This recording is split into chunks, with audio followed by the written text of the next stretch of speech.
He is coming! This is an RPG auto-battler roguelike that's been doing it pretty well recently, and I would say for good reasons.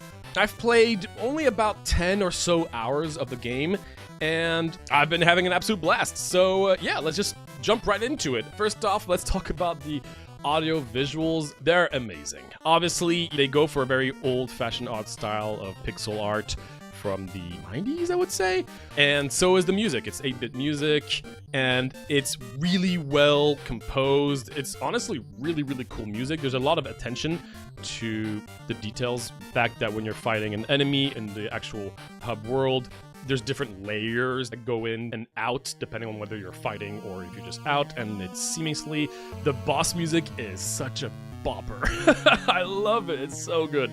And there's different music depending on different bosses. So there's actually a lot of music for this game, which kind of surprised me. And the sound design is also simple, just like old times, but also really fitting and really satisfying. And visually, I would say this is not for everybody.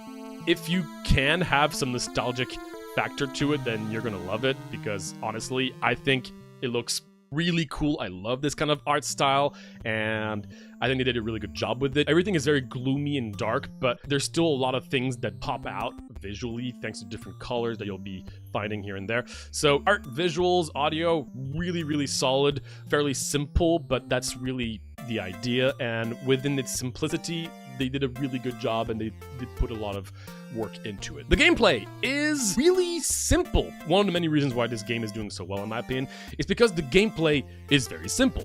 All you do is walk around the map, find enemies and chests and different points of interest, and just collect the things, and the battle is automatic. It's just a matter of moving around, collecting things, and that's it. That's actually all there is to this game, gameplay-wise. And not only is the gameplay simple, but it's also very fast. A run is only like 10 minutes at most, I would say, depending on which game mode you're playing. But it's very, very fast paced. You can pull up the game, get into a run, play a quick run, have a great time thanks to the really fast paced gameplay and the fact that there's a lot of different builds. It's very satisfying. The combat obviously is an auto battler, and when you fight the enemies outside of the bosses, you're very quickly gonna just have these be mindless, not really think about them anymore. It doesn't really matter what is going to be in the outside world. You're just going to be going through them very quickly, and I really appreciate the fact that they've actually put in a option to literally just skip the battle, because they're not important. What really is important once you know the game are the bosses, and that's where it all comes down to. So gameplay is basic but very satisfying, and when you do fight a boss, obviously you don't do anything, but the placement of your items and the items you've got, and looking at whatever boss you're going to be fighting and just adjusting to whatever you're going to be fighting by the end of the day is really important, and that's where all the strategy is. And when the fight starts, even if you know how it's going to go, just letting it play at normal speed is just such a thrill, because there's just so many cool little animations and little things that occur, and there's a lot to keep track of in terms of when you have a particular build. And so even if you've really figured everything out, it's pretty hard to know if you're going to win the battle or not, because you might have missed a little something in your build or in the opponent's build. Very simple gameplay, and I think that's the beauty of this game, is that the items do get complicated, and there's a lot of different details in the content. There's a lot of stuff, but just getting started is extremely simple. Let's talk about all these items, obviously, right? So this game has pretty much 3 different modes, I would say. Well, 2 modes, but in the first mode, there's 2 different maps. There's the PvE content and the PvP content, which really took me by surprise. In the PvE, you're going to start with the woodlands, and the woodlands is kind of like your default first map. And in there, you're going to find very basic items, very basic enemies. It's honestly really great to start with the woodlands, which you have to anyway, because you're going to be finding a lot of items that are just like, oh, more health, more attack, more speed, more armor. That's about it. You would think that this would get boring, but actually no, there's still a lot of really cool synergies you can do. You can get like, oh, more health, but also every time I gain health, something happens. And every time I gain that thing the health gives me, something else happens. And every time I gain more health, I can double my armor. And every time I gain armor, I heal. And then you're like, all these individually are simple, but combined together, you can create some really, really cool builds. And it's just so satisfying. And thanks to the fast-paced nature of the game, you're going to be finding a lot of items very, very, very quickly. So you can start going towards a particular build fairly early on in every single run. Again, overall, just super fast, super satisfying, with a lot of different paths towards whatever you want to try to accomplish. So the woodlands are really cool, and again, every day you get to see what is going to be the boss of that day at the end, and each of the bosses have one major mechanic. One of them is, if you're slower than the boss, he's going to annihilate you. One of the bosses just attacks 3 times every single turn. So you're like, oh, well, I could try to go for debuffing the boss for this one. I could try to go for more speed for that boss. You do have to adjust. Even if you have a particular build, you still have to adjust. And in a lot of games, that sounds kind of annoying, that you have to, get rid of your build because you have to adjust to a particular thing. But no, here you have enough space a lot of times to still go for a particular build that you have in mind, and also grab a few items here and there to try to counter whichever boss you're going to be facing. It's very satisfying. The Swampland, which is the second level that players are going to be encountering after defeating the woodlands, is, in my opinion, not as enjoyable currently. There's completely different items that are much more complicated, which are cool, but they're not as intuitively easy to just grab and just have a fun time. You have to think about it a little bit more, and the overall level design in this instance is a lot more specific, as opposed to just being open-ended and just looking for random things and blah blah blah. Here you have different islands, and there's a particular strategy where you always go for the boat guy at the beginning, and you go for the sunken city thingy where you get money, and then you go straight to the shop, and then you only get rare items. And it's like, it's a little too consistent to me compared to woodlands, where it always feels brand new every time. I like the complexity of certain of the items, but I much prefer woodlands personally. Now, again, this game is in early access, and they are planning on adding a 3rd level, I believe. So I'm curious what they're going to go for, because the difference between woodlands and swampland is so drastically different that I'm curious how they're going to handle the 3rd level, and I'm hoping it's not even more complicated systems, because I think the simplicity of the game is really what caught my attention and a lot of people's attention, in my opinion. Now, the 3rd option, well, actually, the 2nd mode, right, is the Kingmaker, and that really surprised me. The Kingmaker is the multiplayer aspect of the game, and that's what you're currently looking at footage-wise. And I'm not much of a multiplayer person in roguelikes, but in this instance, you're not actually like fighting people live multiplayer. The game just tracks what players' builds they had every single day, and you're just going to be fighting a random person that had a build on whichever day you're at, if that makes sense. And it's really fun. It is really cool. It also means that the bosses, quote-unquote, the players, are always going to be completely different. And the map itself is also much more strategic. You have to look around and find the horses, and there's a ton of different tiles. And it's really, really, really cool. I love the Kingmaker mode because it never gets boring thanks to the unlimited amount of bosses that you're going to be encountering, because it's just different players. It's really cool.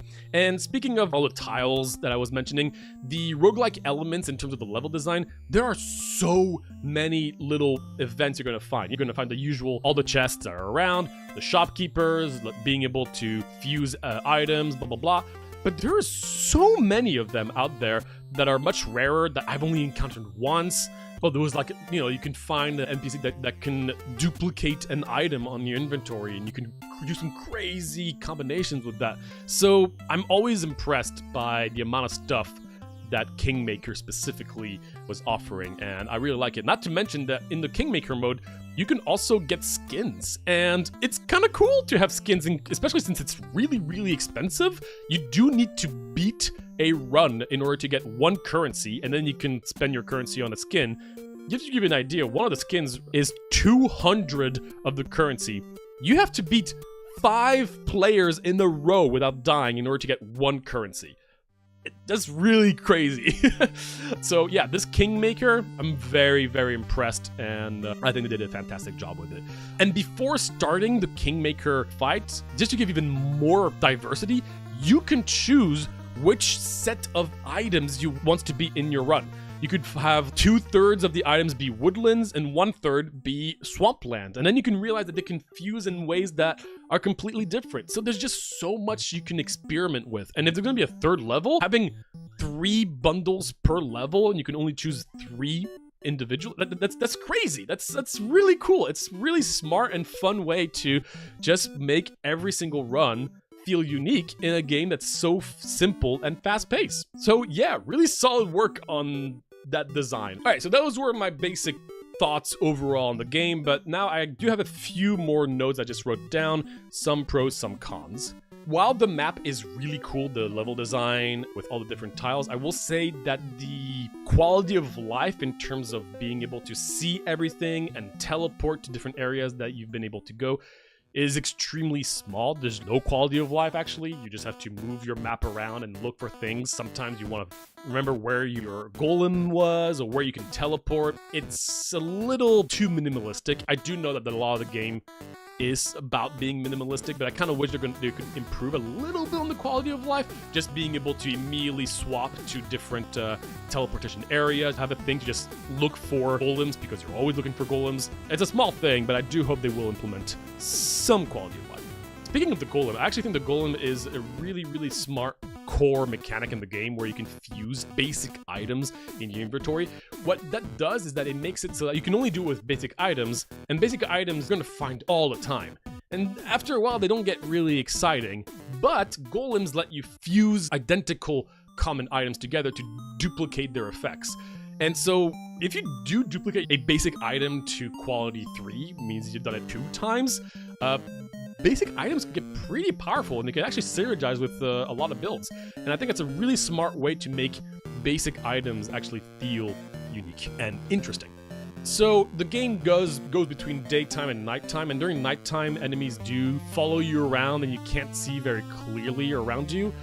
It's a fairly simple time aspect in the game, just to show you that time is moving forward. I kind of wish there was more unique things between day and night. I don't have particular examples or anything, but maybe in the first level, there are areas that you can only access at night. And that kind of like mechanic I think is really cool, but to my understanding, there's like nothing else other than that. And for a game that's all about night and day cycles, I wish they put a little bit more attention to those cycles to have some more unique things going on. The bosses, there's a lot of them and they all have unique mechanics. I really like the boss design. I think the Swampland's final boss is really cool because you can actually adjust how you want to fight it depending on your build without spoiling it. But the Woodland is always the same boss. And I do wish there was at least a few different variations that you can encounter that is similar from one another, but at least have the final boss be more interesting every now and then. Especially like if you've beaten the final boss 3 times, now you unlock different variations that you might encounter. Something like that I think would be cool just because everything else is so random and unique that I just wish there was something a little different for the final boss. One really cool aspect about the Kingmaker mode, the PvP, is if you've beaten the run, you get the chance to fight an undefeated champion. That is so cool. It's like a player that's never been defeated before. You're gonna have some of those, obviously, and you're gonna beat your run and like, oh, you had a really powerful build, and then you try the undefeated champion and you see things that just seem impossible to do. I just find that to be so cool. Oh my goodness, whoever gets to defeat one of those undefeated challengers is gonna be such a cool achievement and something really, really hard to do that only a few people, I would imagine, would ever be able to do. It's such a cool idea and something that you can't really do in other games unless you have like a very specific PvP mode like this. So I really love that concept. It's so cool. And last but certainly not least, I do want to talk about the actual amount of content in the game. So there's obviously a lot of items, right? There's also a lot of different item sets that can definitely help create a build. If you have a particular combination of items, you're going to unlock these item sets. It can take a little bit to find these item sets, and I kind of wish there was an easier way to just see them personally, just because I'm realizing I don't have a lot of these item sets unlocked yet, and I'm sure that if I were to be aware of them, I could figure out new builds to go towards, right? So that's something a little specific. That being said, one thing I really do enjoy is how you get to unlock more items throughout your runs. So right here in the compendium, is that how you say it? You can see all the items that are currently unlocked, and you can see how you can unlock new items by doing specific things. So here, for instance, sleep in your house. I should really do that because that's very simple. I unlock an item. And being able to see those is really cool, but you can't see all of them. You have to unlock adjacent tiles to see the condition, and then you can start going towards them. And since runs are really quick, you can really just be like, oh, you know what, I'm gonna do a run where I'm just gonna try to win against the Black Knight for the first time. I'll just focus on that so I can unlock more stuff. So the game gives you more goals to go towards, and it's actually really cool. And it's also, as you can see, there's so many items, which means that there's a lot of achievements. And you're gonna be playing and randomly getting an achievement. It's a good feeling. You're like, oh, you went for an armor build, and the first time you get like 100 armor, you get an achievement. You're like, oh, hell yeah, that's cool. Or like a thorn build, and I got 20 thorns recently, and then I unlocked a new item. Keeps on rewarding the player for just playing the game, and playing the game differently every single time, thanks to the great versatility in the game. So overall, Is Coming, very simple, but full of unique and fun build variations, which is a great combination of both worlds. Similar to actually Tiny Rogues visually, but also in terms of its gameplay. Tiny Rogues is a game that's very simple. You just walk around and you just shoot. That's about it. I think there's also a dash, but it's all in the items, and the items are designed really well that allows players to go for a lot of different builds. And Is Coming is one of those games, and it's not easy to have simple items but really cool strategies. And I think Is Coming is one of those games. So I'm really curious to see how this game is going to turn out once it's out of early access. But currently in the early access, this is a really fun time. Very quick gameplay, so there's not much commitment, and the PvP mode is some of the best I've ever seen in a roguelike. It's very unique, and it's very thrilling, and you feel like it's just never going to run out of content thanks to its really unique mechanic of having bosses just be other players that have played randomly. So super, super cool game. I am really excited to see where they're going to go with the third map and more content. But yeah, that's about it.